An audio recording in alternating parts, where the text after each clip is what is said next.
السلام علیکم ورحمۃ اللہ وبرکاتہ۔ ابراہیم علیہ السلام کی بروز قیامت والد سے ملاقات۔ ابراہیم علیہ السلام قیامت کے دن اپنے والد آزر سے ملاقات کریں گے۔ حضرت ابو ہریرہ رضی اللہ تعالیٰ عنہ سے مروی ہے کہ رسول اللہ صلی اللہ علیہ وسلم نے فرمایا، قیامت کے دن ابراہیم علیہ السلام اپنے باپ آزر سے ملیں گے اور آزر کے چہرے پر سیاہی اور غبار چڑھی ہوگی۔ ابراہیم علیہ السلام اس سے کہیں گے، کیا میں نے تجھے کہا نہیں تھا کہ میری نافرمانی نہ کر؟ اس کا باپ کہے گا کہ آج میں تیری نافرمانی نہیں کروں گا۔ ابراہیم علیہ السلام کہیں گے، اے میرے رب، بے شک تو نے مجھ سے وعدہ کیا تھا کہ تو مجھے لوگوں کے اٹھائے جانے کے بعد رسوا نہیں کرے گا، اور اس سے بڑی رسوائی کیا ہوگی کہ میرا باپ اللہ کی رحمت سے دور ہے۔ اللہ تعالیٰ فرمائیں گے، بے شک میں نے جنت کو کافروں کے لیے حرام کر دیا ہے۔ یہ بہت بڑا لمحہ فکریہ ہے۔ پھر کہا جائے گا کہ اے ابراہیم، تیرے پاؤں کے نیچے کیا ہے؟ دیکھے گا تو اچانک گھنے بالوں والا بجو خون میں لت پت پڑا ہوگا، پس اس کی ٹانگوں سے پکڑ کر آگ میں پھینک دیا جائے گا۔ فوائد: معلوم ہوا کہ روز قیامت ہر ایک کا اپنا ایمان اور اپنے اعمال ہی نجات دلائیں گے، کوئی کسی کے کام نہیں آ سکے گا، خواہ وہ کسی نبی کا باپ ہی کیوں نہ ہو۔ اس کی واضح مثال مندرجہ بالا حدیث میں موجود ہے۔ اسی طرح قرآن میں حضرت نوح علیہ السلام کے بیٹے، ان کی بیوی اور حضرت لوط علیہ السلام کی بیوی کا ذکر ہے کہ وہ اللہ پر ایمان نہیں لائے، اس لیے عذاب سے نہ بچ سکے۔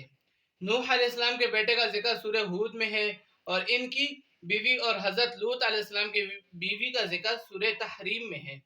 اللہ تعالیٰ نے فرمایا، ضرب اللہ مثلا للذین کفروا امرأة نوح وامرأة لوط كانتا تحت عبدين من عبادنا صالحين فخانتاهما فلم يغنيا عنهما من الله شيئا وقيل ادخلا النار مع الداخلين۔ اللہ تعالیٰ نے کافروں کے لیے نوح اور لوط علیہ السلام کی بیوی کی مثال بیان کی۔ یہ ہمارے بندوں میں سے نیک بندوں کے گھر میں سے تھی، پھر انہوں نے خیانت کی، پس وہ دونوں ان سے اللہ کے عذاب کو نہ روک سکے، اور حکم دے دیا، اے عورتوں، دوزخ میں جانے والے کے ساتھ تم دونوں بھی چلی جاؤ۔ کہ یعنی کہ یہ نوح علیہ السلام اور لوط علیہ السلام کی جو بیوی کا جہنم میں جانے کے لیے جو اللہ پاک ارشاد فرمائیں گے، تو ان کو کہیں گے کہ یہ جو جہنم میں لوگ جا رہے ہیں نا، جہنم میں جو جانے والے لوگ ہیں، تو تم بھی ان کا ساتھ جہنم میں چلی جاؤ۔ تو کفر جو ہے، یہ چاہے کوئی بھی ہو، کافر بندہ جو وہ کبھی جنت میں نہیں جا سکتا، چاہے وہ کسی نبی کی اولاد ہو یا کسی نبی کی بیوی کیوں نہ ہو۔ حضور نبی کریم صلی اللہ علیہ وسلم اپنے چچا ابو طالب کو جہنم سے نہیں بچا سکیں گے، کیونکہ وہ ایمان نہیں لائے۔ اس نے ساری عمر آپ صلی اللہ علیہ وسلم کا ساتھ دیا اور ہر ممکن تعاون بھی کیا۔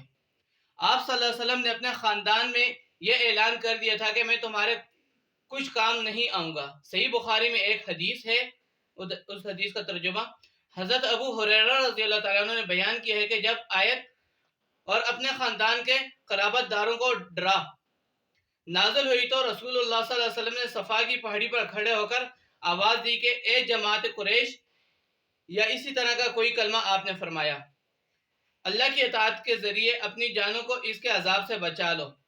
اگر تم شرک یا کفر سے باز نہ آئے تو اللہ کے ہاں میں تمہارے کسی کام نہیں آؤں گا۔ اے نبی عبد المناف، اللہ کے ہاں میں تمہارے لیے بالکل کچھ نہیں کر سکوں گا۔ صفیہ رسول اللہ صلی اللہ علیہ وسلم کی پھوپھی، میں اللہ کے ہاں کچھ فائدہ نہیں پہنچا سکوں گا۔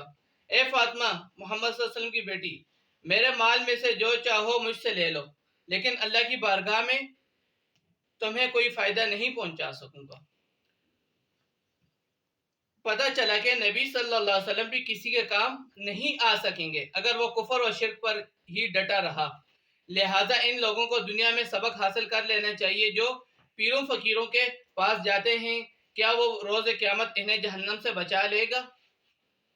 تو جو کافر ہے اس کو اللہ کے نبی بھی، کوئی کافر ایسا نہیں کہ جس کو اللہ کے نبی بھی جنت میں لے جائیں، تو کافر کے لیے جنت نہیں ہے۔ البتہ مومن مسلمانوں کے لیے اللہ کے نبی سفارش کریں گے، اور اس سفارش پر جو ہے مومنین وہ جنت میں جائیں گے، تو کافر جو وہ کسی صورت نہیں جائے گا، نہ اس کے لیے کوئی سفارش ہوگی اور نہ اس کے لیے کوئی جنت ہے۔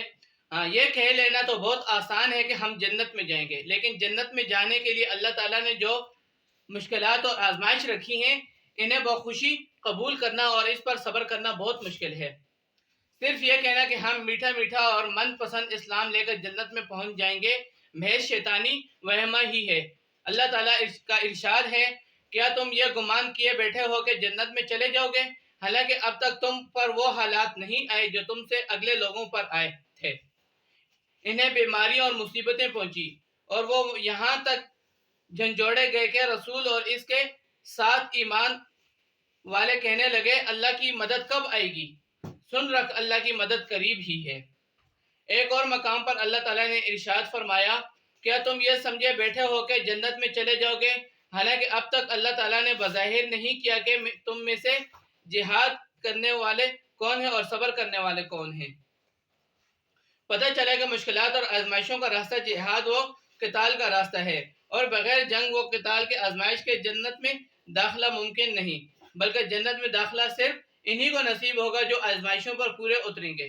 جیسے کہ اللہ تعالیٰ نے ایک اور مقام پر ارشاد فرمایا، احسب الناس ان يتركوا ان يقولوا آمنا وهم لا يفتنون، سورہ عنکبوت کی آیت ہے۔ کیا لوگ گمان کرتے ہیں کہ انہیں صرف یہ کہنے پر چھوڑ دیا جائے گا کہ ہم ایمان لائے اور ان کی آزمائش نہ ہوگی؟ اسی طرح انسان اپنی خواہشات کی تکمیل میں یہ نہیں دیکھتا کہ کیا یہ مجھے جہنم میں لے جانے کا سبب تو نہیں بنے گی۔ ہر جائز و ناجائز خواہش کو پورا کرنے کی کوشش کرتا ہے، لیکن جب اسے کہا جاتا ہے کہ یہ عمل تو جہنم میں لے جانے والا ہے تو کہتا ہے کہ دیکھا جائے گا۔ اور یہ آج کل کا عام جملہ ہے، ہر دوسرے بندے کو اگر دین کی کسی بات یا کسی موضوع کے بارے میں کوئی بات کی جائے کہ بھائی یہ کام نہ کریں، یہ کام آپ کو جہنم کی طرف لے جائے گا، یہ دین یہ عمل نہیں ہے، تو کہتے ہیں وہ بعد میں دیکھی جائے گی، کوئی مسئلہ نہیں ہے۔ تو جو دنیا سے چلے گئے انہوں نے کیا دیکھ لیا آج تک؟ ہاں، ہمارے جو بڑے دنیا سے چلے گئے ہمیں کیا پتہ کون ان میں سے جنتی ہے، کون جہنمی ہے، کون کس کا مقام پر ہے؟ تو اس چیز کا تو کسی کو علم نہیں ہے۔ تو اللہ پاک ہم سب کی حفاظت فرمائے۔ حالانکہ جب وہ وقت آئے گا تو سب سے ہلکا عذاب بھی برداشت نہیں کر پاؤ گے، اور پھر یہ خواہش ظاہر کرے گا کہ ساری دنیا کے برابر بھی سونا دے کر جہنم سے بچ سکتا ہو تو بچے، لیکن پھر یہ ممکن نہیں ہوگا۔ یاد رکھو کہ نفسانی خواہشات کو کچل کر ہی جہنم سے بچا جا سکتا ہے، اس کے بغیر نہیں۔